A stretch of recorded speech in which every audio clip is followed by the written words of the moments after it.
অহংকার বেড়ে গেলে আপনি কবরস্থানে চলে যাবেন, যেখানে আপনার থেকে অনেক সুন্দর মানুষ শুয়ে রয়েছে, যারা আপনার থেকে অনেক শক্তিশালী ছিল, যারা আপনার থেকে অনেক সম্পদশালী মানুষ ছিল, কিন্তু তারা আজ মাটির সাথে মিশে গেছে।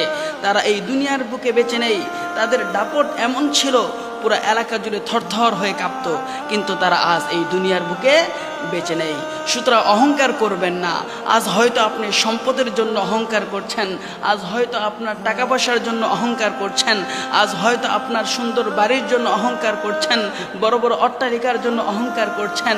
যখন দুইটি চোখ বন্ধ হয়ে যাবে, আমার রব আপনাকে ডাক দিবে, আপনি কবরস্থানে চলে যাবেন, আপনার দেহ মাটির নিচে নিথর হয়ে পড়ে থাকবে, তখন বুঝবেন আপনার সেই টাকা পয়সা, সেই শক্তি, সমর্থ কোনো কিছুই আপনার কাজে আসবে না। সুতরাং অহংকার করা থেকে বিরত থাকুন। প্রিয় ভাই আমার, অহংকার করলে কতটা যে ক্ষতি সেটা আপনি কিভাবে বুঝবেন, আমি আপনাকে কিভাবে বুঝাবো?